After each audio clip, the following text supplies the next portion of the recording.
Greetings, true believers. You are about to witness the latest episode of Yeah, I've Played. This time around, Jordan and I are covering Threshold. Now, this is a game that was published by Critical Reflex, one of my favorite publishers around right now. And they also published Mouthwashing, a game that we covered in a previous Yeah, I've Played episode. Now, we really don't do a lot of ad or sponsorship type stuff on this channel, so it's not something I want to take too lightly, but we are, once again, collaborating with Lost in Cult. And most recently, I picked up Lock On 006 from them, a beautiful book that I am very happy with. They are putting out really high quality stuff, as always. You may have caught that recently we did a little partnership with them on the Alan Wake Design Works. Well, they are launching Mouthwashing Design Works. This is a nearly 200-page book covering the entire development of Mouthwashing, a really wonderful game. As always, this is going to be a high-quality book that goes deep into the development and creation of this game.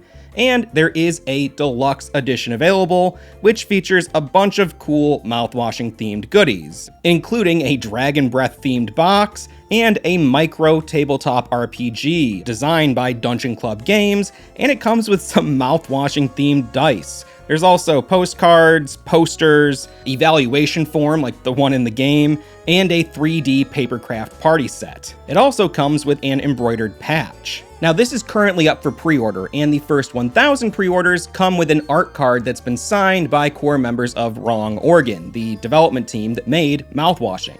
If you want to pick this up and support Hidden Machine at the same time, you can visit our affiliate link down below, and at checkout, you can use code HiddenMouth for 5% off store-wide. Now, again, we don't do a ton of ad stuff like this or sponsorships, but this is a company and a game that I really love and believe in, so I'm happy to be partnering with them, and enough talk about this, let's get into Threshold. Greetings, true believers. Once again, it's time for an all-new episode of Yeah, I've Played. Ba-bum. Of course, Jordan Hill and Matt Hall, the two of us. Gracious hosts. It's a show where we play a game, the same game. Usually, yeah, hopefully the same game. Back on the same game. And then we talk about it at length. And this time around, it is Threshold. This is a game that I covered previously on the channel in June of 2024. One of your demo videos. One of the demo roundups. I was covering. I do like those. Those are good ones. Thank you. I love making them. I got another one in the works right now. Demos are like something that I didn't think still existed as prevalently as it did. They went away for a long time. That's what I thought. Yeah, but that's why I appreciate those videos, because I'm like, oh hey, there's been like a real big resurgence, and this demo was one that I was left not knowing what to think, because it's the first 10 minutes of the game. I don't think you go into building 1 at all. Okay, I think you bite down your first air canister, and you might get 1 ticket, but it ends real quick. You pretty much meet the purple clerk, and that's it. But I was very intrigued by the art style and the opening section, where I was mistaken. I thought it was randomized, the country selection in the demo. It's not. They had the menu was just a very different design. Okay. But I go, man, this seems like something else is here under the surface. Yeah. Holy shit, there was. So this came out on November 19th of 2024. Developed by, and excuse me, it's a French name, Julien Evier.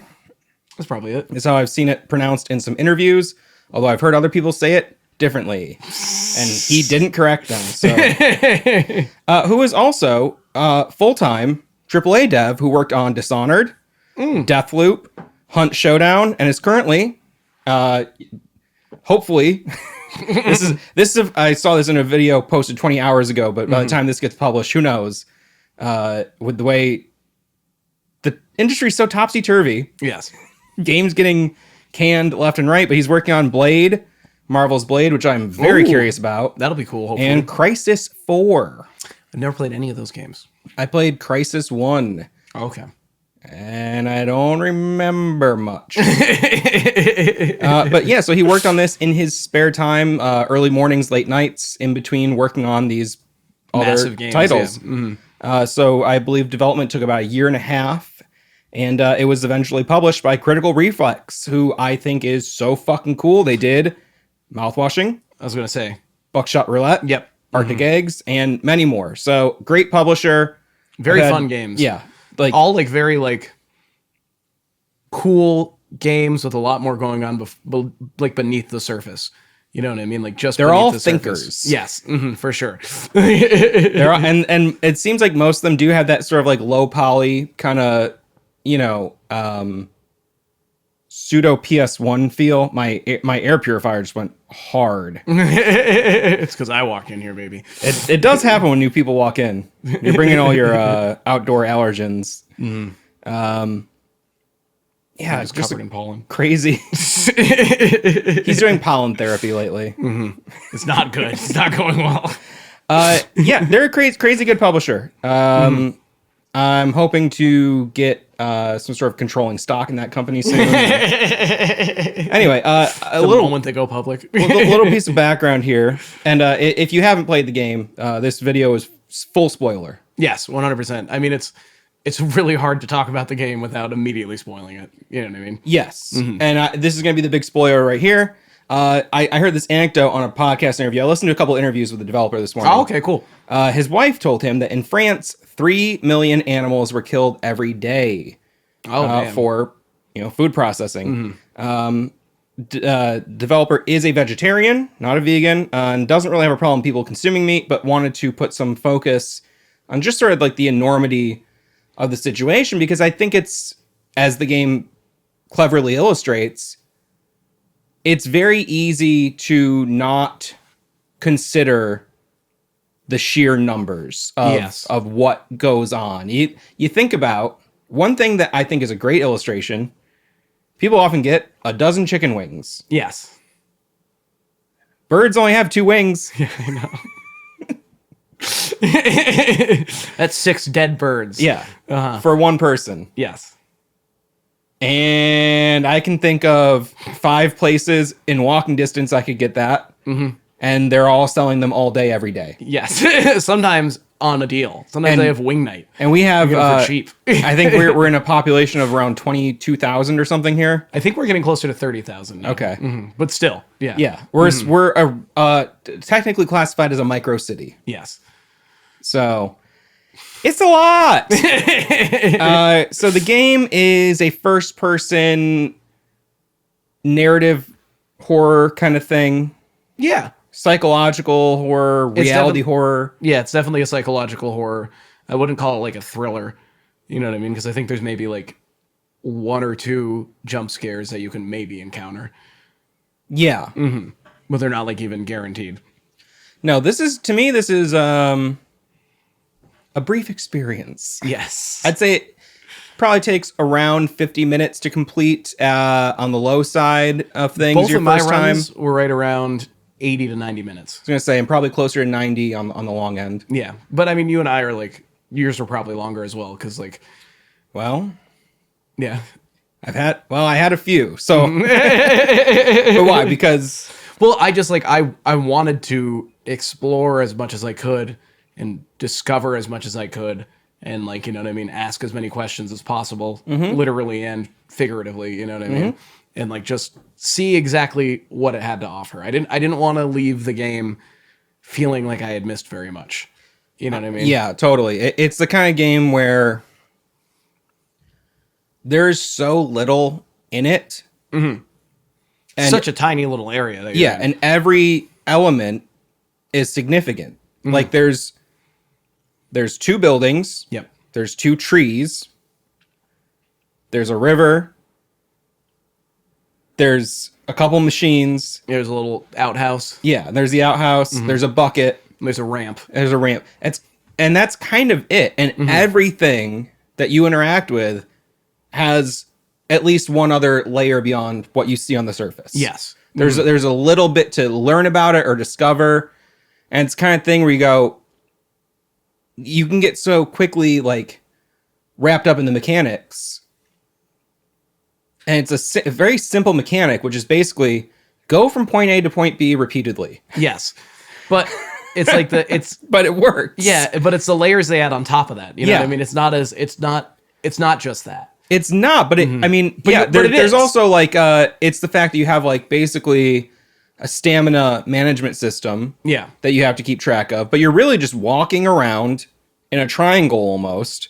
And that's kind of the whole thing on one level. And it's like, when you take something that's so bare bones, it lets you like really go deeper on everything around it. You know what I mean? Like every time I go through that little cycle, I'm like, I'm chipping away at something a little bit more. It's like, it's, I thought the pacing was really good. It was very rewarding. It really had like a real sense of like just well-paced discovery, which I really like. I like feeling like a little detective. And pretty fucking funny. Yes, there are a lot of funny things in this game. Yeah, there's like a good handful of one-liners and jokes and just like the way people phrase things. Yeah. So the main story revolves around 3 characters, let's say. There's you, who are the yellow clerk. And there's M.O., which I would say Mo, but also Mo. It doesn't... No, it's probably just initials. Because, more than likely, but it just says pick a 2-letter name at the start of the game. Yeah. So it's like that's everyone. Yeah, everyone has a 2-letter name that they're identified by. So maybe it's Mo, maybe it's M.O., maybe, you know. I did my initials the first time, and then the second one I went with O.J.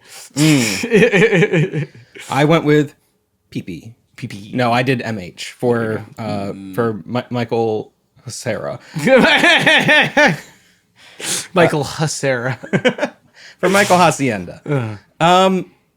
And you're the 2 workers, and there is also a sort of, if you're a Remedy head, a board-like entity called the Capitol. The guys in Washington. Yeah. As M.O. refers to them. I'm going to call him Mo. I kept calling him Mo. We'll call him Mo, and you are replacing Me. And N.I. Everybody's got a 2-letter name. So the game, when you first boot it up, the title screen is a character leaning down, looking over at you. And there's like what looks to be a giant, what it reminded me of is a prison wall behind him. Because that's like, I grew up literally 3 blocks from a maximum security prison. You know what I mean? And like, that's exactly what the walls looked like. They were just these giant white concrete walls. Towering. But yeah, he's basically standing in front of that, just looking down. Did you think that it looked like Austin? No. Okay. That did not cross my mind, no. To me, it looked a lot like Austin. Eve was also like, I was like chatting with her up here while the menu was running. She goes, I'm sorry, I feel like this whole time Austin's just been staring at me. It looks like Austin when he's entirely clean shaven. Oh, okay, yeah, which I've only seen. Doesn't happen a lot, but I can find a photo and I'll put a little.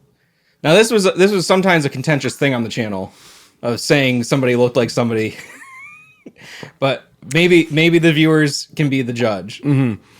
Well, it's also the person who'd usually make those claims would they take the smallest similarities. Well, the guy had a hat on, and like Austin has worn a hat before.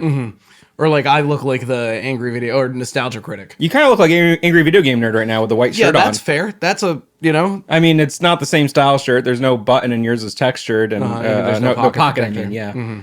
It's actually not that similar. And he's clean shaven. I'm not. Right, but you both have glasses. Yeah, fair.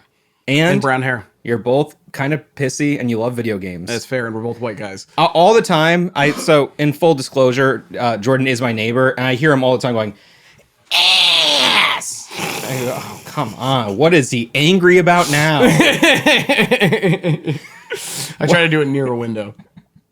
So the game opens up, and you are,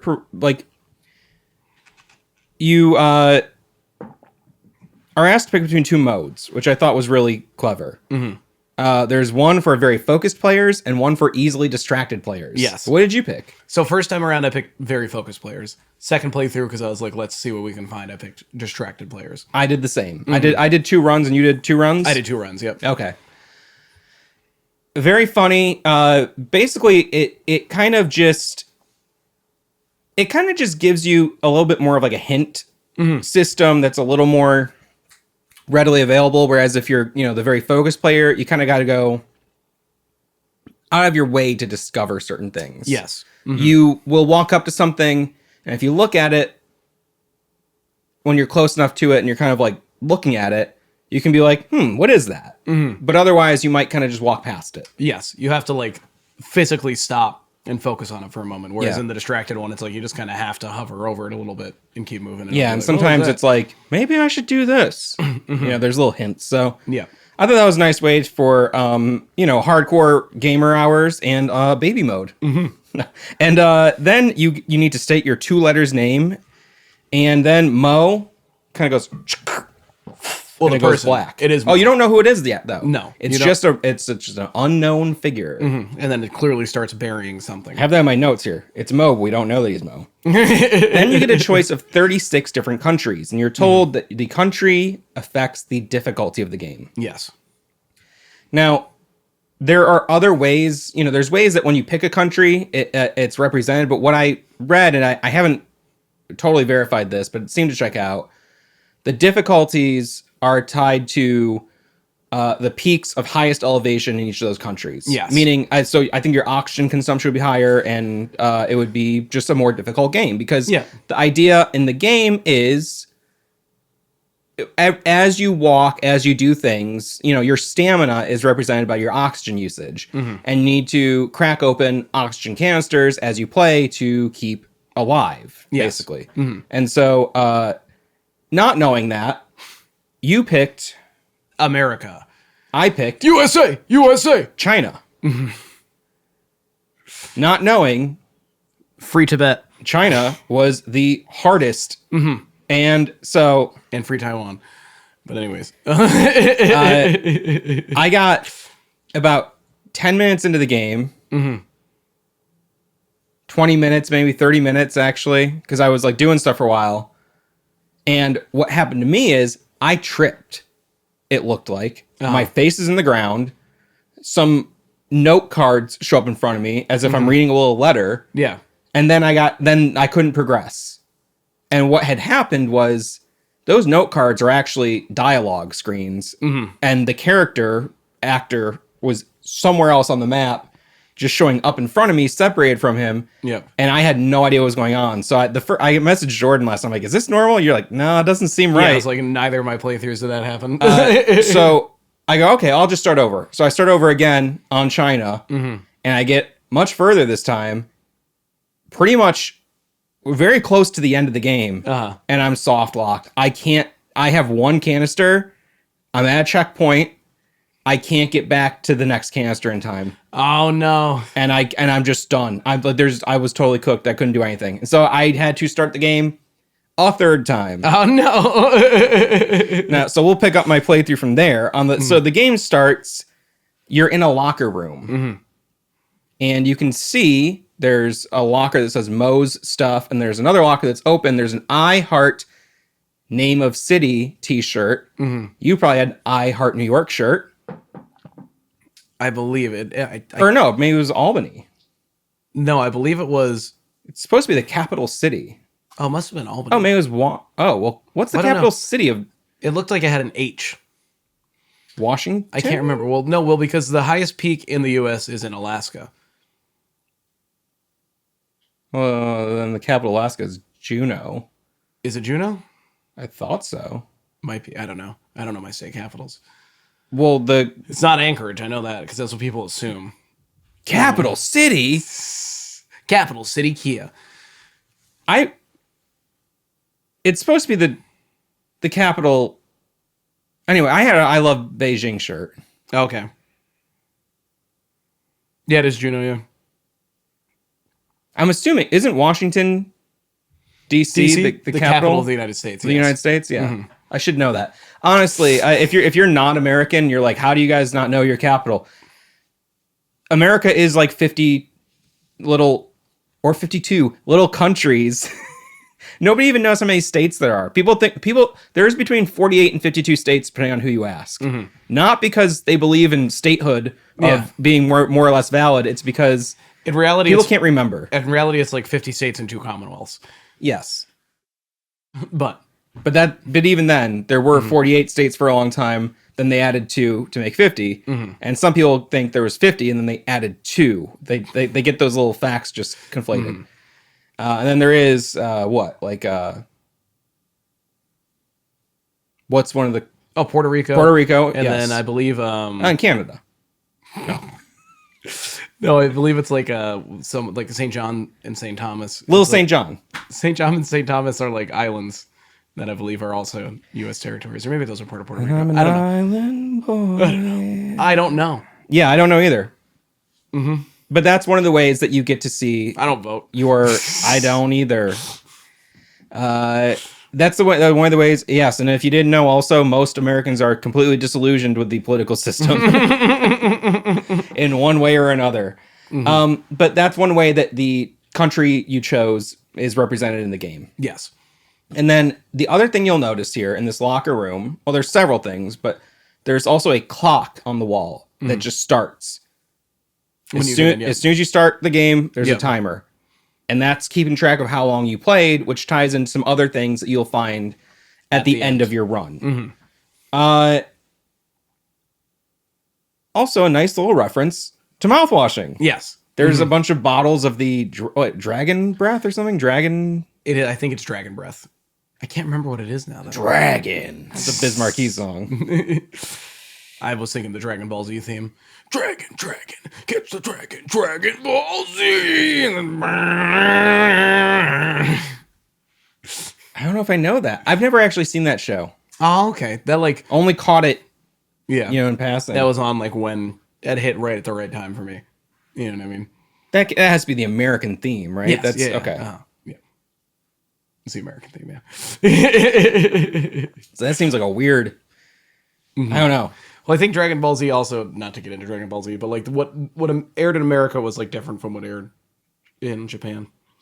Yeah, didn't they have to take out a bunch of the horniness? They had to take out a lot of child penises, horniness, and yeah, they just like cut it. They treated it like Power Rangers a little bit, where they would like cut certain sections out entirely. You know what I mean? Okay, yeah, I actually I do know a little bit about that because I enjoy reading up on the censorship of shows, even if I don't watch the show. Yeah, I'm always interested about like what did someone decide was okay for us to view? Yeah, or not. So anyway, there's a person behind a window and they're like, give us the application. Yeah. You left it on the bench behind you. You filled it out. Now you got to hand it to me. It's a contract. And I missed a line of dialogue. And so I'm like going around this room just like, what the fuck am I supposed to do? I was like, am I really getting stuck immediately? Yeah. And I was for a minute or two. Well, I got yelled at the first time because I was just kind of like pacing around, you know what I mean, and just taking my time and being like, oh, is there anything else I can like open or close in here or do anything? And then he was like, put it in the fucking thing. Like he gets really frustrated at a certain point. And it is just like the Charlie Brown teacher voice where it's just like It's how all grown-ups sound to me. I'm gonna put that filter over the entire video. So you hand in your contract, and it's like, oh boy, my first contract, and it's for the government. Woohoo! I'm doing my job. I'm a government contractor. You're a young buck. Now, you're the young boy. You go into a little decontamination chamber. You're not allowed to bring anything with you. No personal effects. You get like basically microwaved. There's like a. It's like you might experience some dizziness when this happens. Again, very similar to, a lot of the games I've been playing lately, or that I've been playing lately, and I think you've played most of them as well, but like Mouthwashing, Buckshot Roulette, other games by Mike Klubnika. You played, it's the Game of Chance, where you're also, I can't remember the name of it now. Flathead? Yeah. And then the game that you didn't play, but maybe I think you should check it out sometime still. Split. It was Split. Yeah. All these games, it's hard for me not to read it as anti-capitalist. It might not even be the intention. Sometimes people make anti-capitalist works unintentionally or inadvertently. This and Mouthwashing feel overt. Yes. But so like that's but also just they really tap into the dreadful monotony of certain types of work and how horrible it can feel. And there's something really charming about all these games coming from these indie developers who are like, working is hell. And obviously there's larger themes. Yes, but yeah. I don't know. There's something... I don't know if that's like it's interesting that's a global phenomenon, because these are people from all stars and stripes. Yes. And it's interesting with this one too, considering that his actual job is making video games. You know what I mean? But for much larger, obviously, developers, where it probably is often, you come in, you do the same exact thing. Like, you're just doing this over and over again for different sections of the game. You know what I mean? Like, you design this aspect, or you design this specific aspect. I heard that what he's doing is he has to animate Blade's penis in all the nude scenes, and it's very... The penis physics it's a very delicate system. And the issue is, too, that the penis is also present in all of the fully clothed scenes, too, under the pants. So that's the way games are these days. You used to just model the pants, not even worry about it. Now everything's got a penis rig. Something I meant to look up and I didn't. I didn't check my playthrough. You after you get decontaminated or whatever, you get into an elevator. Yeah. This elevator is the opening credits sequence. Did you notice a message on the walls of the elevator shaft? Yes, I can't remember exactly what it was. Did it say you must run? I think it says it must run. It must run. Because you get to go back down it depending on what. You know what I mean? And I remember, I believe, it's something like it must run. Saying it must run makes a lot more sense because that's your whole job here is you're maintaining. Well, you'll find out in a minute. You get off the elevator and you see a guy who's kneeling down, working on like mending something. Yeah, a railing is what it looks like. Yeah, over like a little wooden bridge. And you're at a very high elevation. This is a very long elevator ride, which you can skip on subsequent playthroughs. Yes. And it just goes... Yeah, it's a good... I love a game that has a little Half-Life style going to work sequence in the beginning. I don't know why. Prey, or not Prey, it's like Prey, Soma, yeah. When you're on the bus and stuff, going to work, like anything like that, where there's just a little like, and then it's taking you on like the little helicopter thing. You know what I mean? Yes, and Prey. That's Prey. Yes, that part of Prey. Yes, is so sick. Or even not quite exactly the same thing, but this sort of threshold thing. The ferry ride in Alan Wake. Yes.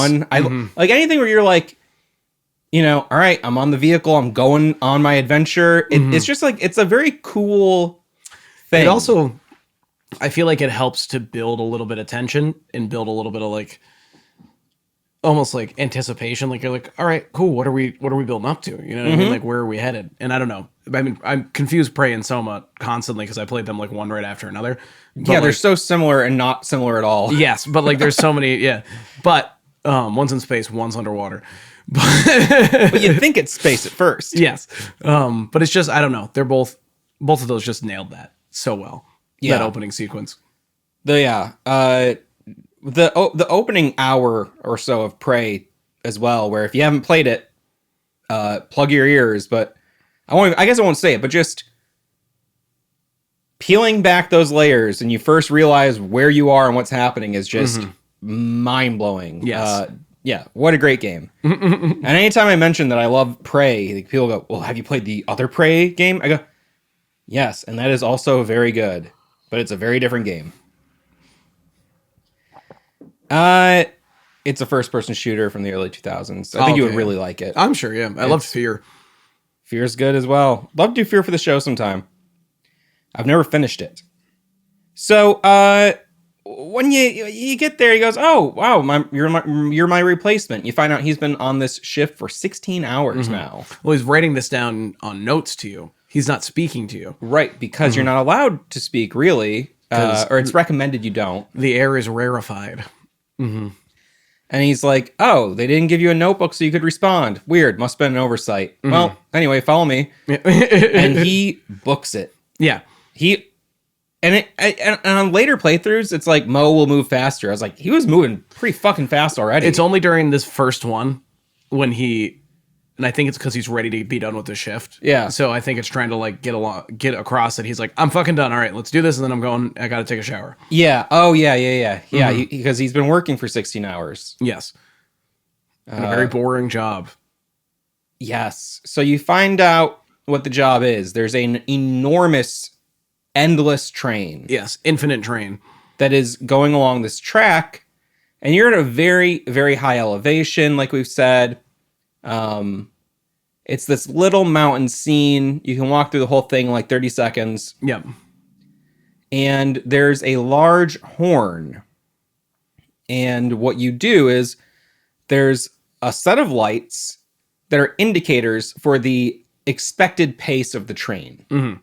The train needs to stay at a certain pace. If it goes too slow, you need to speed it back up by blowing into this horn. And you do so with a little white whistle. Mm-hmm. Looks like it's made of ivory. Yes. Mm-hmm. And the Mo gives you the whistle, says this belonged to your predecessor. Mm-hmm. And just blow in there, and you blow in, and he's talking to you, and as you're talking, you're like, I'm fucking dying. Yeah, you're like, he goes, oh yeah, you'll die if you don't use this. Mm-hmm. And he gives you a canister. It's made of leather and glass.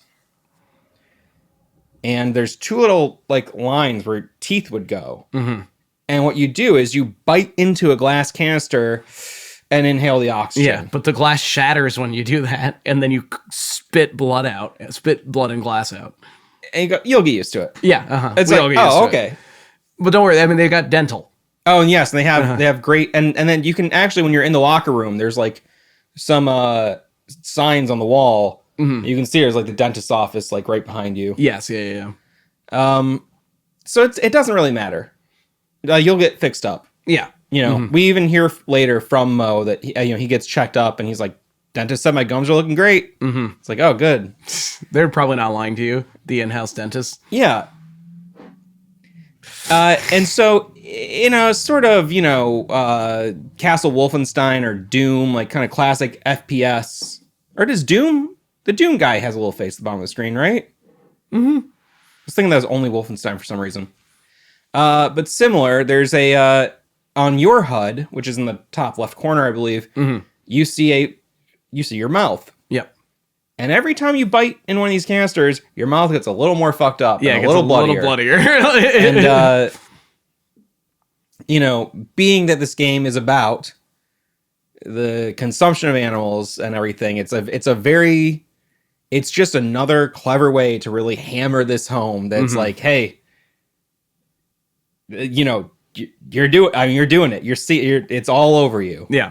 There's no escaping it when you're, even if you're not directly responsible, you're still catching some of that, some of that blood. And so you need to maintain the speed of the train. But when you blow into the whistle, you run out of oxygen. So what you got to do is you go to a little ticket dispenser all the way in the back. Mm-hmm.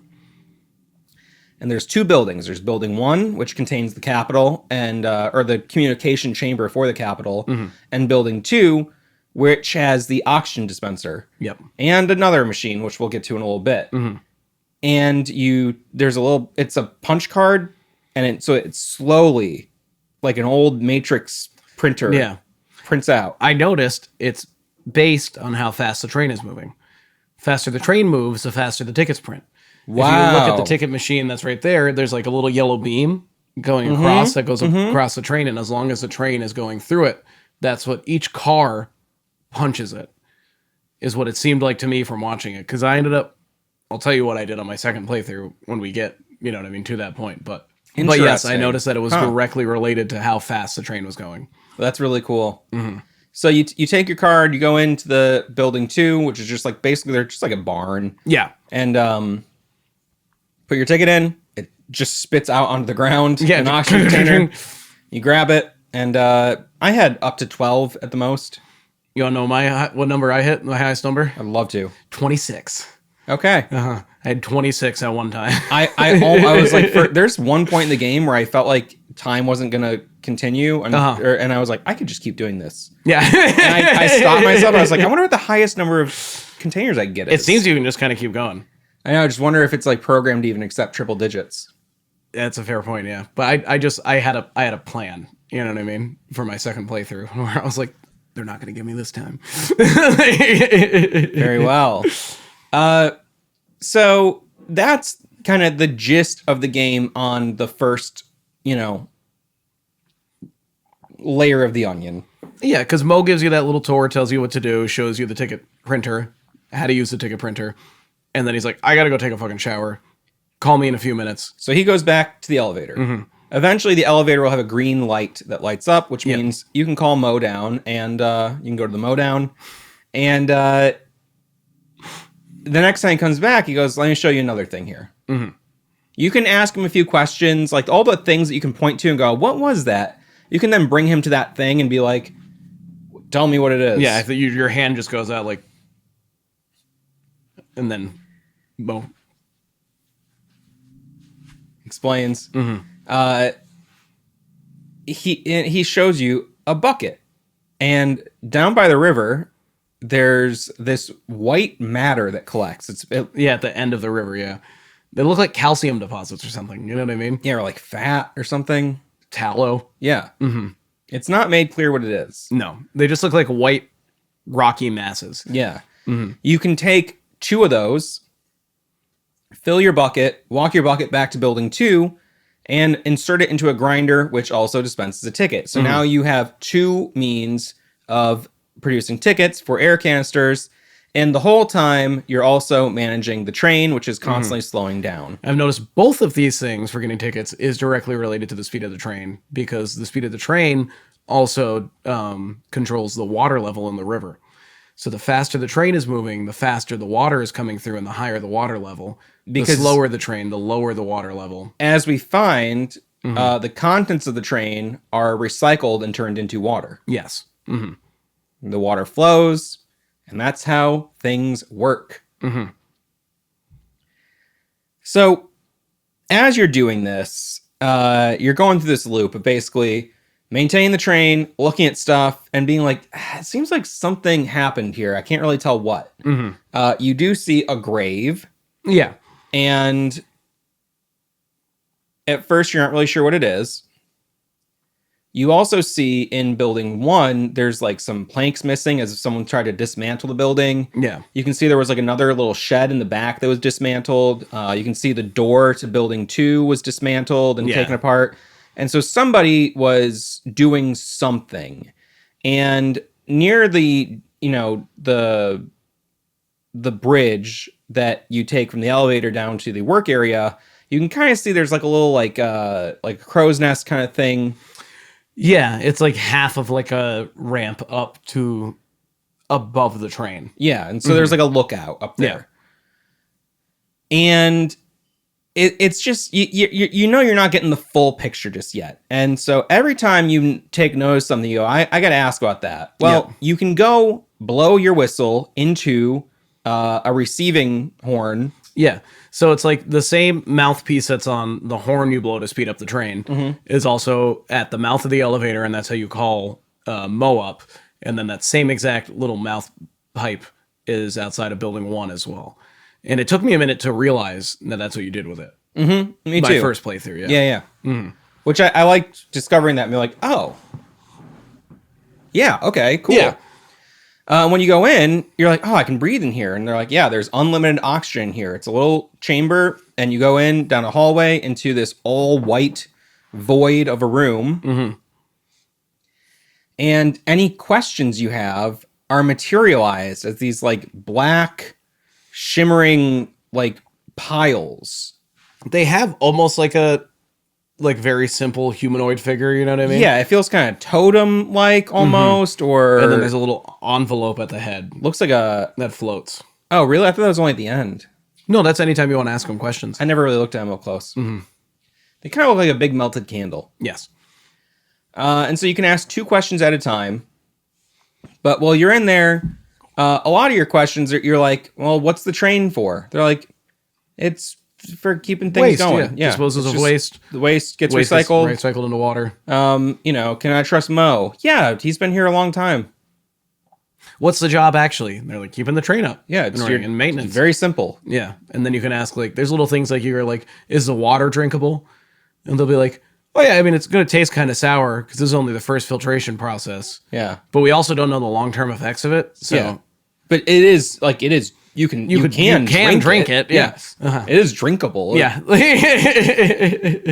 Now asking them questions is entirely optional as well, which is an achievement, is not asking a single question.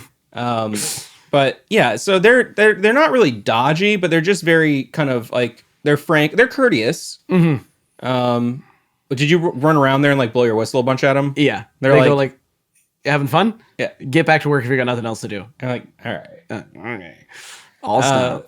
Yeah, so that's kind of just like the loop of the game. And there's maybe like 4 or 5 rounds in total, maybe 6 in total. But as you go through, you can start to discover things. They're in building 2 behind some crates. There's some writing on the wall that says there is another one. And then later you can find on top of the outhouse some writing that says something along the lines of, I'll put it somewhere safe. And the outhouse itself has like the toilet seat thing has like a lock on it. Yeah. And like you can't open it. No, I didn't open it my first playthrough. I didn't open it at all because I didn't realize until after I looked it up how you could open it. Oh, okay. I was like, I didn't have that interaction. I lucked into it my second time around. Interesting. Where I just had that item equipped and was over there and was like, oh. So eventually you find out that your predecessor, Nee, had been the one dismantling everything and trying to build a little like ramp up to the observation deck. And normally workers are supposed to wait 1 full year before they can go up there. Yeah. And he wanted to skip the process. And so he started dismantling everything. And so the other part of your job, which is explained to you by the Capitol as well, is, your other priority is fixing this place up because the last guy tried to take it apart a little bit. And there's planks all over the place that you can pick up from the destruction, you know what I mean? To like repair the little spots that are broken. And so like a big part of the game is, there's like these like, sort of like events that unlock the next step in the story. Yeah. And the big one is getting all the wood. Yes. Well, the first one that happens is the train stops. Right. Train comes to a dead stop. That's when you're called into the Capitol room the first time. You can go in before that. You can go in, but the door is open already when the train stops. And there's like a... Yeah, everything's going crazy. Yeah, and so like you start running around in the building. There's just like glitter shooting out of the building, which is weird. I don't know what it is, but you have to... It's like, get in here, basically. And they're like, the train is not running at the expected pace, and if it's not, there's no more oxygen for you. Yeah. When the train stops running on pace, you cannot put tickets into the machine to get more oxygen tanks. Yeah. Another thing that happens, so 2 things start to happen. One, you start seeing dead fish in the river. And you're like, well, there shouldn't be fish in this river. Why is that? What's going on there? Yeah. And even like the Capitol, when you're like, that's weird. They give you some bullshit explanation. They say, oh, the river must be connected to some larger body of water. Yeah. And that must be it. And I'm like, but they say it like maybe it's probably like, cause they don't know. They're like, I have no fucking clue what's going on here. Yeah. And you can't directly ask Mo. You can only ask Mo about certain things. Yes. So you can't ask about the fish per se, I don't think. But the other thing that starts to happen is like you start to notice things crumbling. And I'm trying to see if I'm missing anything before we go too far, because it does happen pretty quickly. But I don't really think so, because it's like you ask Mo about you can ask Mo about the grave, and he says, I don't want to talk about that. It only happened a few hours ago. I'm not ready for that. Yes, it's like couldn't like burn a candle. There's no oxygen. There's no flowers to grow up here. There's no way to like commemorate this grave. It's just I don't want to talk about it. And when you're collecting planks, you can take that plank in the grave and it says, oh, this says knee on it. And that's kind of what gives you the idea. That's what lets you know that he's dead. But then also, he will inevitably tell you. You know what I mean? Yeah. And the board will tell you. Or the board, the whatever they are. The council. Eventually, you take all the boards because you go, what was that? And they're like, oh, yeah, well, Nee was trying to get up there. But Mo's like, if I see you go up there, I'm going to report you. Yeah. And then eventually he's like, well, all right, you seem like you're self-sufficient now. I'm going to leave you to it. After you like repair a couple things with the boards with him, I think. And did you... So I had a fun on my second playthrough. I'm trying to grab boards. Mo's still with me as I'm trying to grab boards. And I grabbed the two that are like, as you're first going up the ramp to your left, there's like a little hole. Like it almost looks like a little like porthole. I missed it. I grabbed those 2 planks, just being like, oh, here's 2 more. And as I did that, it crumbled. And he was like, why would you do that? That was there to hold it. Like that was one of the repairs. And I was like, yeah, there's nothing to fucking tell me that. Did you know And then I got an achievement. that if you just look at that hole for a moment, and there's 2 or 3 things in the game where if you look at them, the camera stops and then does a slow zoom in. You can find a pet duck in the hole, living in the hole. I didn't know that. And you can name him. Oh, I just like saw it, click, kept going. Yeah. Totally. This game really does reward patience and different approaches. You know what I mean? It's like somebody might look at that hole and go, what's that hole? Let me look at it. You might go, oh, I need those boards. Yeah. It's like there's 2 different, you know what I mean? It's like there's no right or wrong. But 2 different little interactions you'll get. And so you were actively dismantling the border post here. Yes.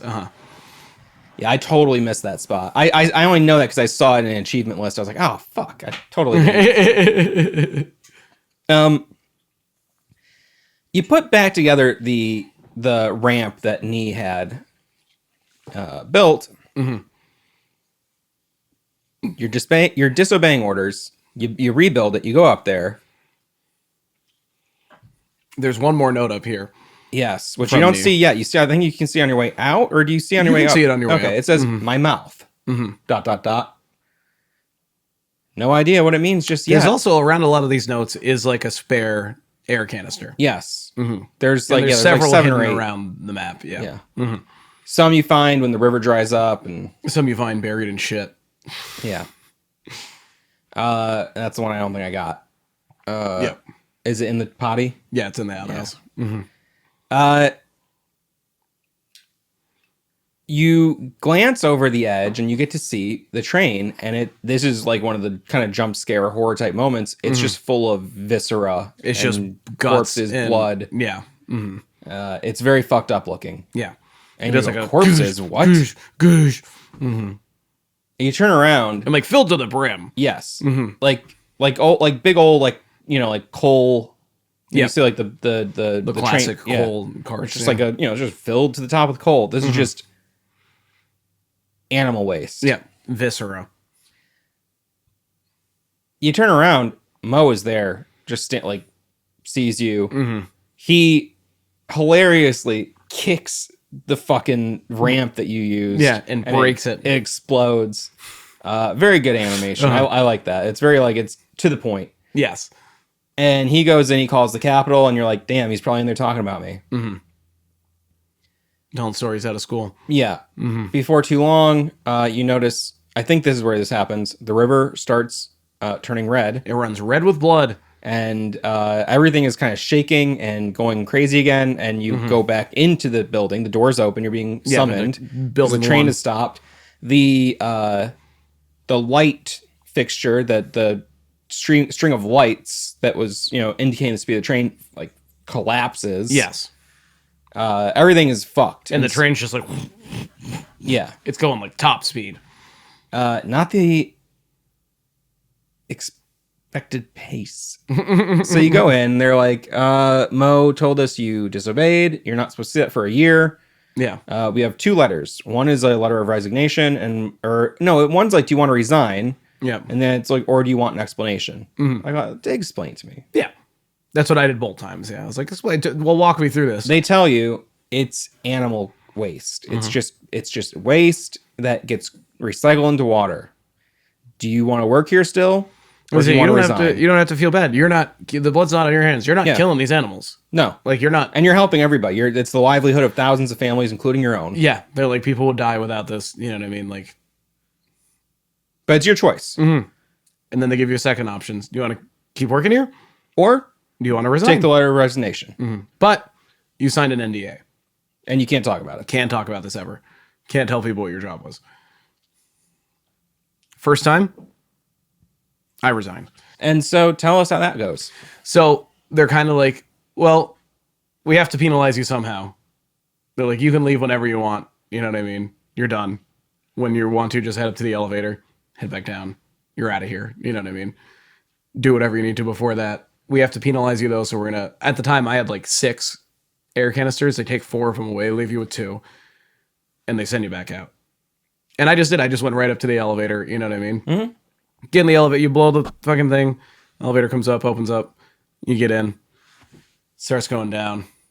Going down. Suddenly, lights go. Things flicker.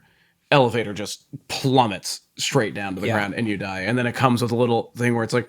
There's like a phone ringing. Yeah. And it's basically... It's like being like... I think it's calling your parents or your family. No, it's calling the president. Oh, calling the president. Yes. It's the... Whatever they're called. It's called the waste disposal unit. Yes. Mm-hmm. Is calling the president to be like, hey... There's been an accident. Yellow clerk died. Yeah. The elevator collapsed. Mm-hmm. Now, you're left to wonder... Did they kill you? Are you allowed to quit? Yeah. You know what I mean? Did they kill you? Because they could have killed you a lot easier way without destroying the elevator. Because it's like, sure, you signed an NDA. If you break this, you'll be penalized. You can still break it. You just have to, you know what I mean? So it's like... You could do an Edward Snowden. Just flee, you know what I mean? Yeah. But like, and you will face punishment, but people will still know. You know, so it's like... It's to me, it's left unclear whether or not that was an unfortunate incident or not. Because also you'd think... Because, well, there's 2 parts of it. One, it's like... Is it... Well, one, why would they not be upfront with the president? Would the president not know that they do espionage and do these illegal acts? Yeah. Or maybe the president doesn't know, and they do run this whole kind of clandestine sort of fucked up operation. Right. And one thing, you know, if you look in Building 2, there's a map, and you go, wow, this mountain? And it's like the highest peak. You're like, why would it be here? Mm-hmm. And you ask them, they go... Oh, it's just, you know, the location's great. It's the only question I didn't ask. Oh, it's a very remote area. I didn't look on the at the map long enough. Yeah, it took a minute for it to pop up for me. I just like looked at it, read it, and was like, "I'll keep going." But they're like, you know, you see that like, you know, the way that it's very secluded. There's no civilians around. It's really good, and like, you know, and they talk about how there's nothing there. So the trees are imported. Well, the trees are made of, not to be like they're made of wood. Yeah. But they're literally like you get wooden planks off of the one broken tree trunk. You know what I mean? That might be. You think that might but just be a design that's choice? what he was chopping those. That's what that knee was chopping those off. You get that from the broken tree. Yes. Yeah. Mm-hmm. It's on. Yeah, they may be synthetic, but they talk about how like they do be like bitches be shopping. They are like talking about like, oh yeah, well, you know, this country has these great trees, so we had to bring a couple in because it's like so bare otherwise. Do they change depending on what kind of trees were in yours in China? Oh, I don't remember. Mine were pine trees. I feel like it was pine. I feel like it's the same. I feel like it's the same tree, but they're just like the whole thing is like is fake. They're just like they just put the trees there to not make it not feel so shitty up there. Mm-hmm. I also have a theory about them. Well, they're not. It's an accident, or if they killed you. Not a theory, but more to add to that. So when Mo finally says what happens to Nee when he explains the catwalk to you, you know what I mean? He's like, he built that and he fell off of it. Yeah. And that's how he died. If you look at the end of the catwalk, there's a rope. Yeah. You know what I mean? Hanging there. Yes. And then it also talks about how Mo's like, I don't want to talk about it. I'm not ready yet. It just happened. Uh-huh. And so you're like, oh, he's just sad. His friend died. But he said he'd only worked there for a few days. You know what I mean? So how close could they be? I understand still just feeling bad that somebody died, but then also once you're up there, he kicks the bridge away, so that your only option would be to jump and maybe fall. You know what I mean? That is true, and this is another thing that I think is up for debate, because you can get like a little like hallucination flash where you can see a yellow clerk hanging from that noose. Oh no. I must not have focused on something long enough again. Would you have to look at the noose at like the I rope can't or- remember how it happened. My interpretation is that Nee did kill himself, because if he hadn't, I think his plan would have been harder to pull off. So, yes, but the idea that he fell down and died Mo is definitely lying to you. or hung himself there when he discovered what was going on doesn't check out, because then why did he freak out and try to dismantle everything? That would have happened after he discovered what was up there, implying that he would have had to come back down, start freaking out and destroying stuff. Because I think that once he got caught, he only had one, like to me, he was setting the plan for the next yellow clerk to finish his work. Maybe. Because what you find is when you go up there, you go, oh, okay. It literally shows you on the screen. It's like, what was this message he was leaving? There is another one. I'll put it somewhere safe. My mouth. Yeah. And so he died knowing that the thing was in his mouth, which is a black whistle, Would really which is piss what me you off. use to finish the game. I uncovered that. I uncovered his mouth. Nothing in his mouth. On my second playthrough. Oh, that's weird. This game is kind of buggy. Yeah, there could be a And couple there was bugs also around it. some serious performance issues at later points in the game. Yeah. And there's like a chance. I had read something about like. I'd read something that said that you could only access that once you'd seen all of his messages. But I knew I had seen all of his messages because that thing happened to me at the end in my second playthrough where they all flash in front of your face. So I'm like, I saw all his messages. You know what I mean? So why didn't I get the, I don't know.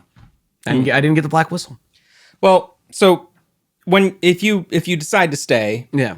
you stay. But then you're like, oh man, I don't know about all this. And so you go, let me go check the grave. And so you use your bucket to desecrate the grave. which is great. And so something you discovered was you can uncover his hands. Yes. He's Which is holding what, the in my key. first playthrough, that's what I did. I discovered the key on accident, but I never, because I resigned, I never got, you know what I mean, to get I to the see. point where I would discover that. So then, before my second playthrough, I read a few things to see, you know what I mean? And then kind of went in with a little bit more. So the key opens the toilet. You can scoop out some poopy, and there's an oxygen tank in there. Okay. But the other thing is you uncover his face, and hidden in his mouth is a black whistle. So it's the black whistle and the white whistle. Made of ebony. Right. The ebony ivory, which are both animal products, right? Or no, well, ebony's not animal product. Well, that would make sense because it's the antithesis. Yeah. You know what I mean? So. Because I only know that because you can mine ebony Yes. in Skyrim. Yeah, it's for the ebony armor. Which was my armor of choice until I started getting the dragon armor. Yeah, once you get the dragon scale, it's kind of like, I think I also did for a while I think I had dragon do the bone bug armor. Oh yeah, I did dragon bone armor if I remember right. Yeah, I think I did too. I think that's like for the heavier. Yeah. And I was a lightweight character, and I just like had my spells and stats and modifiers like on my character to like be like, yeah, it's actually like I love like increasing my encumbrance. Oh limits. yeah. And being like, yeah, I play a lightweight character, but I carry the heaviest shit. Yeah, I can carry 1,000 pounds on my back. Just because it looks cool and I like stealing everything. So yeah, I mean, so the reason I think he killed himself is because it seemed to me like he left these notes because he knew someone was going to replace him. Because he replaced someone. It seems like there's just like this is a job that people do. Yeah. And I just get the impression that he hid the thing in his mouth, hanged himself. He knew he'd be buried there, and that someone would find the notes and uncover the whistle. And the whistle, And again, but I think that's just one way to interpret it. I don't know. No, 'Cause it's 'cause not. It's left a little open. My other theory is he's hiding all the air cans around because obviously if you don't resign, you know what I mean, you can continue playing. But then if you use the black whistle slows the train rather than speeding it up. And if the train's not moving at the expected pace, you can't get oxygen. So Nee probably accepted, okay, I'm going to take what's left. Your theory makes more sense that he was planning because then he left the oxygen around. They left the oxygen for someone to find. And so he probably was like, all right, I have all this oxygen left. I know I can't get more. I'm just going to put this everywhere and then hang myself. You know what I mean? And hope that the next person, yeah, you know, in a, you know, one of those, like just an extreme act of protest in a way, you know? Self-immolation. Yeah. Thankfully, no one does that anymore. And if they do, I don't want to think about it. Wake up! It's a good Rage song. Call 911. So, at this point, you're like, what the fuck? There's a fish just drops out of the sky. This is if you don't resign, yeah. Yeah. And you're like, that's weird. And then as you go a few more steps, it's like, there's like another thing. There's just like livestock, farm animals. Yeah, pigs, chicken, ducks, fish, ducks, whole cows. Dropping out of the sky at a faster and faster rate. Yes. Now, like rain. yes. Like it starts out just like a little drizzle. And then it's like a downpour. There's like that prison style wall. You see it starting to crack. Yeah. You're like, what is going on here? And because throughout the game, there's like large chunks of gravel falling onto the ground, which you can like scoop up and deposit into the waste thing, but they don't give you fucking tickets for it. No, but there is a achievement for putting everything in there. Yes, I got that mixologist, yes.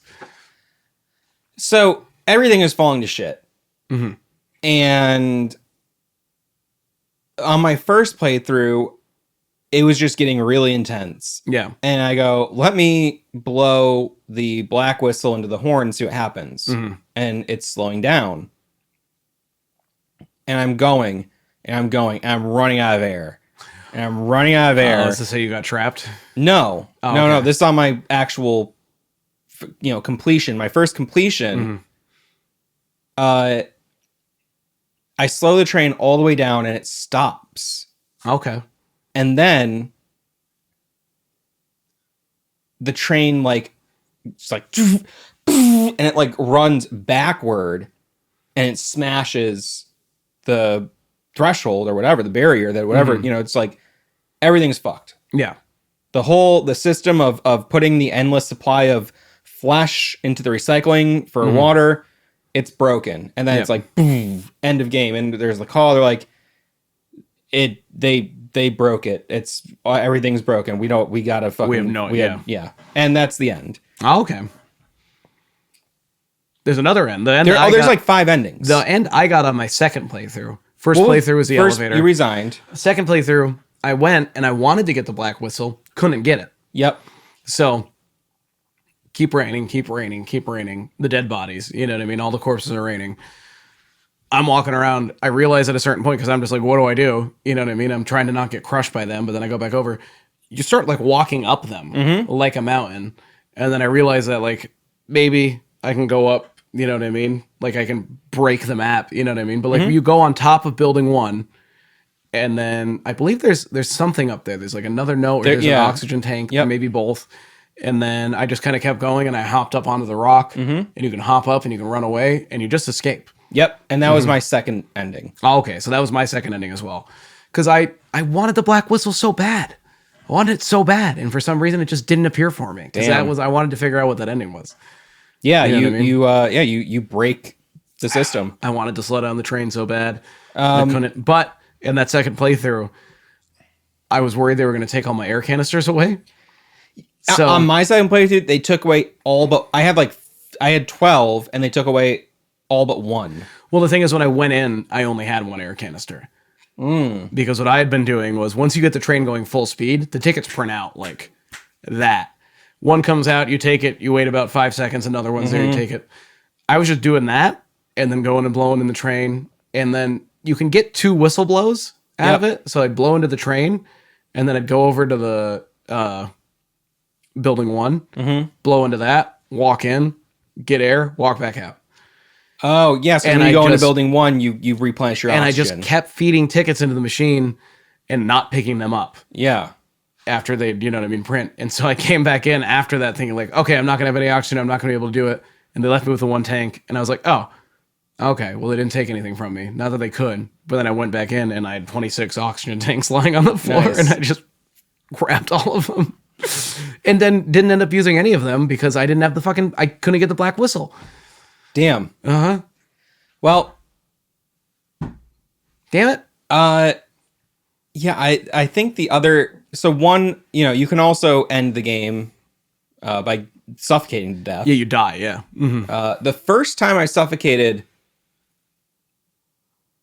Mo revived me. Second time he doesn't? Yeah. Oh, okay. Did you suffocate? I didn't suffocate at any point, no. Yeah, and I didn't realize. I feel like I hit a few weird bugs in this game because the point where I suffocated, I was like, because when you're suffocating, it's like you can't run anymore. Yeah, and there's like these little black lines that creep in on the screen. Looks like Soma. Mm-hmm. But yeah, it's like you hear it, and I think it's funny too if you're like when you're walking, your lips are closed, and then you start to sprint, and your mouth opens a little bit, and then if you jump, you go. It's very good. It's very funny. The game is so. I mean, it does so much with so few elements. There's like there's no waste. And in what's this game. wild Everything is very trim. I might go play it again tonight. Totally. I might go play it again tonight to see if I can get the black whistle and just do it and experience it myself. It's a very intense ending. Yeah. It looks fucking crazy. Like when the train goes back and everything, it's like I want that. I want that. It's very cool. So there's the escape ending, the elevator ending. Yep, resignation. The destruction ending. Or your train goes backwards, you destroy everything. There's suffocating. Oh, I think the other one is I think you can also get buried to death in animals from them falling. Oh, okay. I from what this is me going off like a YouTube video. Yeah, I think I read in the Steam community section there was like a guide in there. So like when you end the game, you get a little note on. Well, first of all, there's a bunch of numbers that come up, and you don't really know what those are. It's not explained to you. It says killed, fallen, and saved, and you have X out of X, and saved. You can save 1 out of 1. That's the duck. You can save one animal, but you might lose 500,000. And the fallen are the ones that have fallen from the sky, and the ones that are killed are the ones that have gone through the process. So it's like, it's every second you're playing is racking that number up. Yeah. So no fallen first playthrough. I think like 1,400 fallen my second playthrough. And then I believe for the first one, my number killed was like 2 million something. Yeah. And then my second playthrough was closer to like 12 million, I think. Because I took so much longer on the second one trying to really find everything. Yeah, I was watching... stocking up on the oxygen tanks. Literally letting it run as fast as it could so I could get more tickets. I was watching that interview with the dev, and he was saying, like, they couldn't do, like, the realistic numbers, just for how many objects they actually put in the game. Yeah. But it does go up very high. And the game is, like, for me, did you get, like, a lot of slowdown at the end? Oh, yeah, when they were all falling and stuff, yeah. Just, like, I'd have, like, crazy frame drops. And I was like, okay, I see why that's happening. Yeah. It's like, no problem. It was not, like, unplayable. It was just kind of thing where I'd be walking and be like... Yeah, little stutters here and there, yeah. I don't know.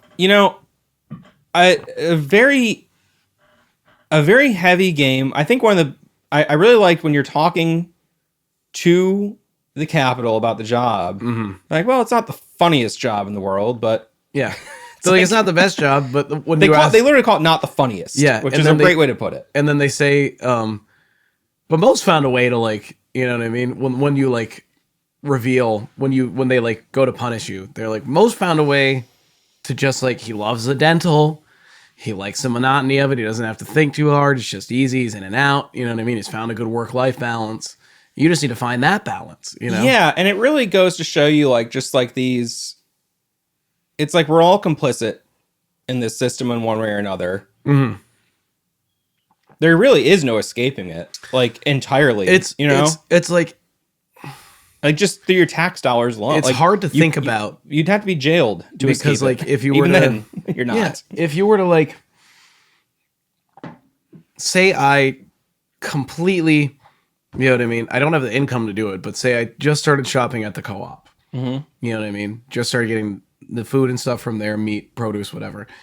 Not only is, like, right away, and, like, maybe farm stands locally. You know what I mean? It's kind of limited what my diet's going to be right there, because it's one season, which is fine. You know what I mean? That's normal. It's going to cost me a lot more money. You know what I mean? For some things, you know what I mean? Especially the meat and stuff like that.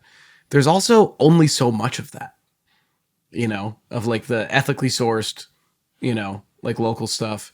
It gets to a point where it's like, you can do your best, and you could do it. You know what I mean? I'm not saying it's impossible. But, like, if everyone decided to do that, we don't have the infrastructure for that. No, like, I do that. I mean? I'd say that's like 90%, unless I'm buying food from you at your restaurant. Yeah. You know, I get a meat share from a local farm. Right. And I do a vegetable share from a local farm. And then I'm shopping at the co-op for the most part. And then it's like, you know, there's like another like 5-10% where sometimes we go and we get similar products from like Aldi or something. Yeah. And it's like,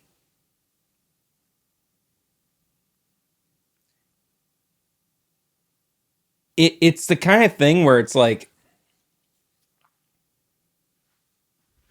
the farm share stuff. Mm-hmm. We're paying up front like $600 up front. It's a lot. It fucking hurts. It's like it's the kind of thing that took me like wanting to do that for like 5 or 6 years before I was like, I remember asking, I can definitely do this. I remember asking Eve how much it was for like the farm share for the veggies. You know what I mean? And I was like, ooh, nope. You know what I mean? But if you think about over time, yes, no, it does. But how often do you have that much cash on hand to pay up front?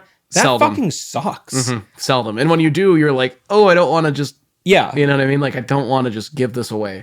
And we're not rich people.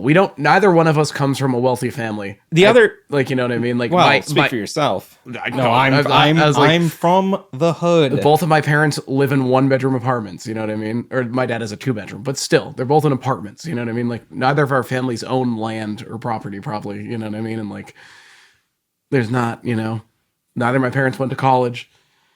They both declared bankruptcy. You know what I mean? Like. They both have been on America's Funniest Home Videos for their pants falling down in public. Uh-huh. Like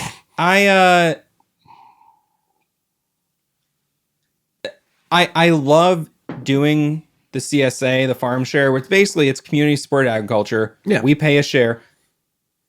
The thing is, if it's a bad season for them, it's a bad season for us. Yep. And that can just happen for any reason. Mm-hmm.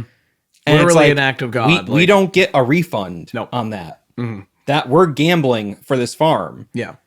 And this year's pretty good. Last year was not that good. And it was like, we were getting like veggies that were like half rotten, or there was like not enough to go around some weeks. It was just kind of like, there's just some stuff where you, like, you know, the scope and scale of these things on a community level, the infrastructure doesn't exist. It would have to be, it's not impossible. Things totally could be turned around, but it would take a full... It would take a lifetime. It would take a generation. Yeah, it would take a generation and generations of upkeep. Yes. And then, it's just not, you know, so it's like... And I like that the creator is like, oh, I'm not vegan, but, you know, vegetarian. But, like, even that, it's like, you know, I'm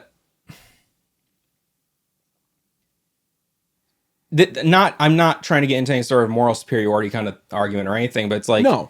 Even like a lot of the vegans I've known in my life still rely on factory processed food. It's not factory farming, but it's like, you know, you have to a degree, you know what I mean? Especially if you're somebody who, like, it's a very, the whole thing is very, like, income based. Yeah. And it's very discriminatory towards people of low income, which is the bulk of our population. You know what I mean? Especially in the US. I mean, the bulk of the world population.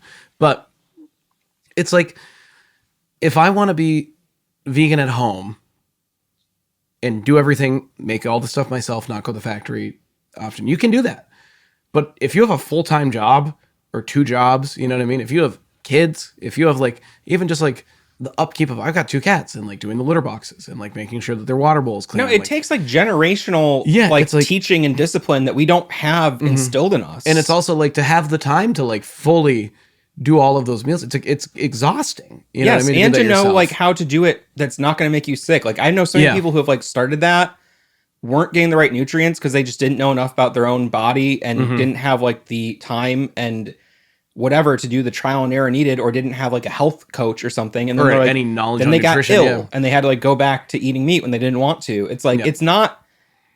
I'm not trying to knock it or anything. I'm not being like, so it's not worth it. I'm just saying like it's not something that is feasible for many people. Yeah. And that sucks. Yeah. Because it is such an insane. It's so insane. It's so fucking insane. The factory farming is one of those things that's like another thing that's hard to think about, because you're like, yeah, obviously I hate that, but what do you want me to do about it?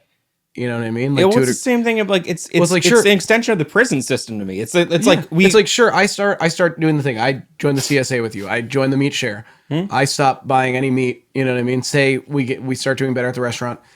I switched to buying all my meat and stuff from like local farms, or at least from like something, you know what I mean? Something ethically sourced, you know what I mean? Non-factory farmed. Okay. It's still going to continue to go on, because I'm one of literally hundreds of millions of people.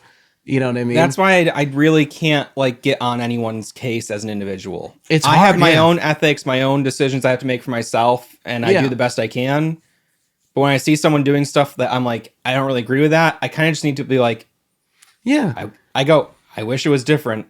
I can't really say anything more. And then you know what I mean? There's even stuff that we have to, like, I mean, we both recently upgraded our PCs. Got new processors and new, you know what I mean? Like new motherboards and new graphics cards. Those are precious metals. Yeah, that's another thing that people don't want to think about and probably don't even understand entirely. How it's like, that's another crazy level of literal slave labor and like insane, destroying the planet, destroying people's lives. You know, it's very difficult. Like, I don't destroying nations. I try not to talk about like my sort of like I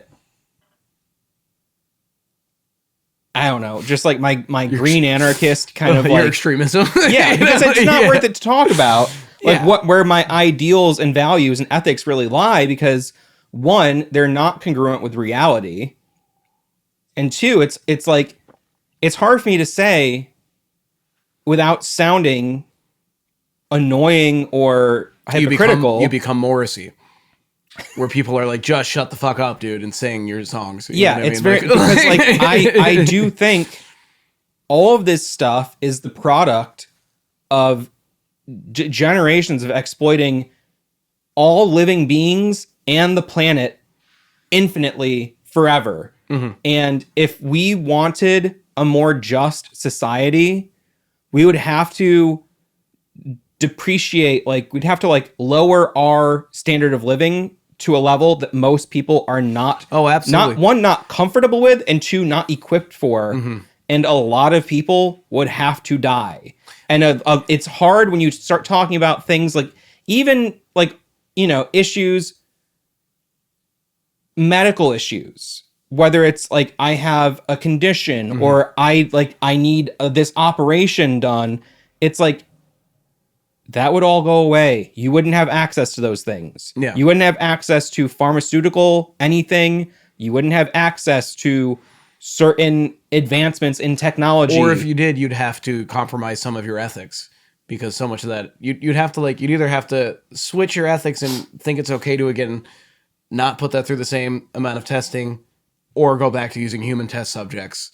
You know what I mean? And crossing it. So it's like you either have to like compromise your ethics or change your ethics, or you have to accept, like you said, which is again probably a compromise in your ethics, that like for the first couple generations, it's going to be bad. It's survival of the You know what I fittest. mean? Yeah. And however that plays out, it's like it's not. We're too far in, and what I really purely believe, like, in too deep. I don't like. This is why I don't really talk about it, because it's kind of like if you play this out, I believe that we are on track for society to kind of wipe itself out one way or another. And you can look at certain people who've written about these things in different ways.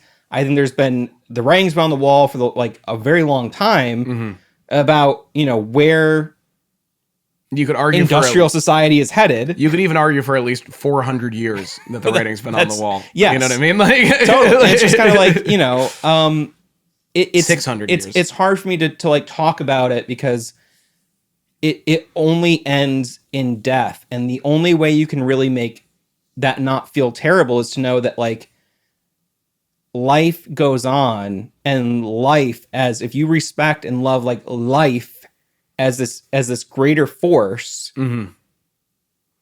then what does it matter if that life is powering 1 billion humans or 7 billion humans? And why is it such a human centric view to begin with for so many people? You know what I mean? It's a similar concept to being like, this is a different example, but you know what I mean? Like in the same realm, where it's like something like student loan forgiveness, where you'll hear the argument of, well, I had to pay all my loans.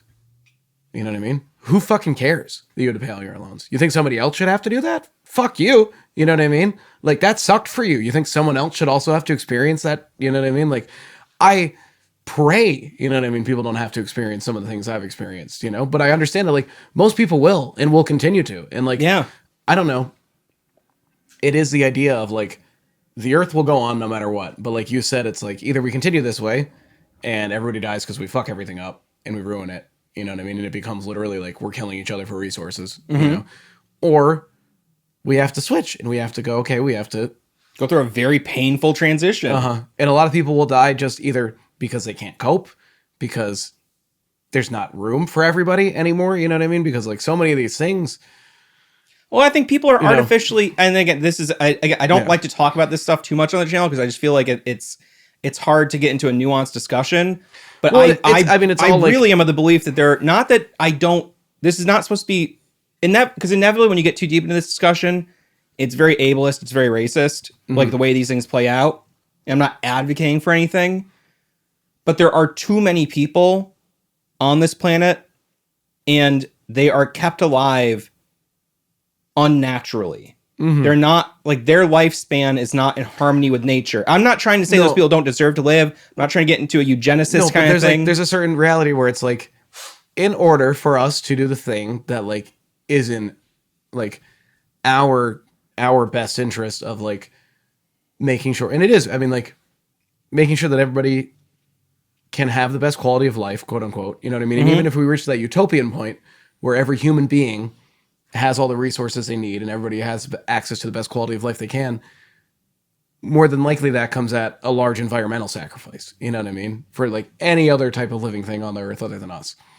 And so it's like, that is the reality you have to accept, where it's like, no matter what, something is going to be fucked or die. You know what I mean? So it's like, even if this all goes well, we're probably going to fuck it all up. Yeah. Even if it goes well for us, it's going to fuck it up for everything else. But like you said, ultimately, life goes on.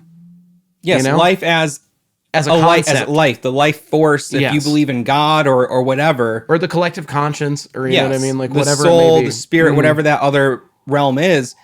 But, in the same way that, we have these animals are bred purely to keep the system going. There's so much food waste. Oh, massive amounts. Animals are killed to be thrown out all the time. As somebody who used to dumpster dive. Yes, me too. Insane sometimes. And it just sucks that you can only get meat in the winter. I really, it's,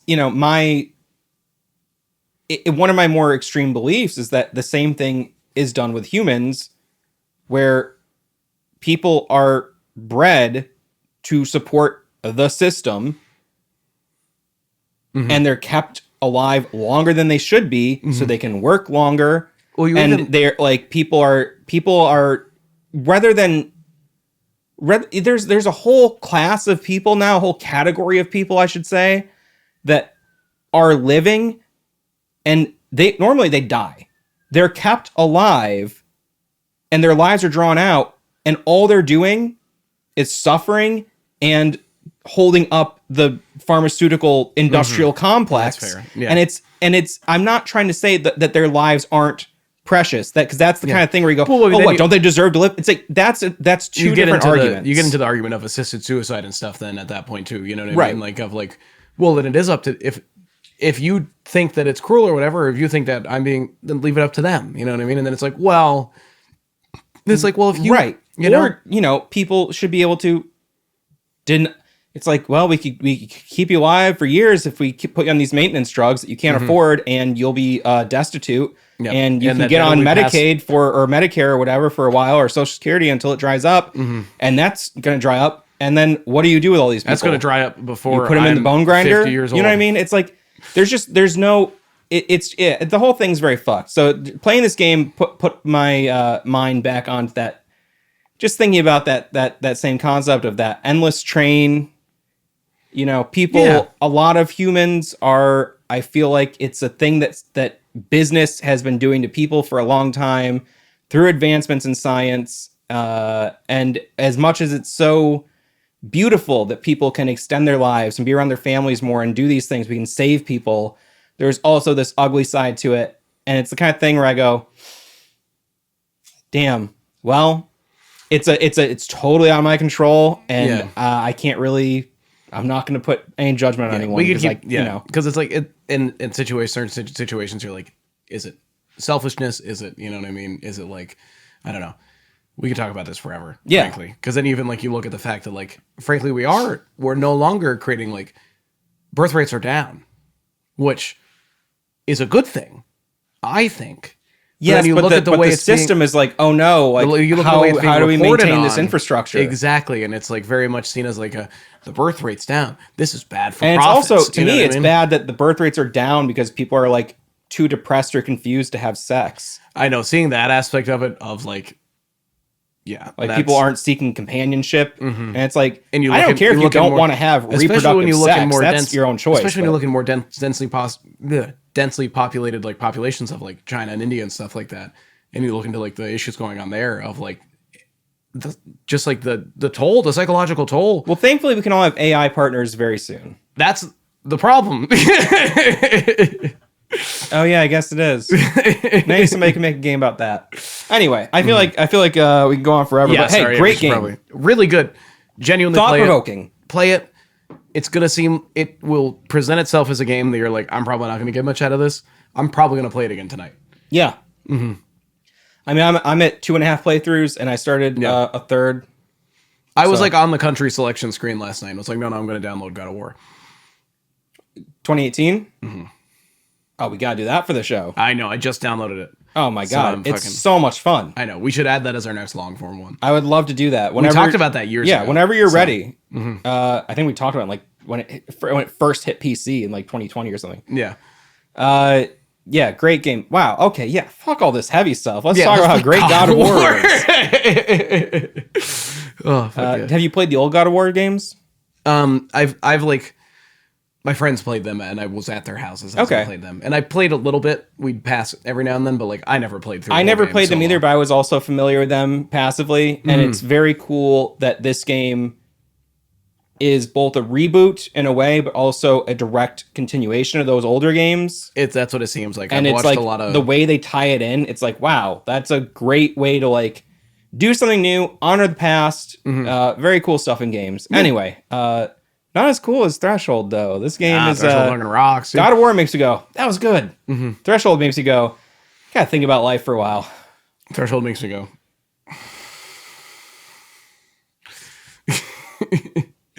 Mm-hmm. Thank you to everybody that supports the channel on Patreon and our channel members here. Well, I don't think we have had any channel members in a while. I always say it anyway. Well, we haven't had any new channel members. Well, no, I don't think we have any. No. Oh, that's probably a good chance. People drop in and out. Yeah, it's kind of one of those things where you do it for a second. You can see they have a little star next to their name when they're in, and then that goes away sometimes. Mm-hmm. I don't care. Anything you do is so appreciated. You do whatever the hell you want. That's how we got this mic stand. Look at this. Not falling over this time. That's new. All right. See ya. Hit it a couple more times.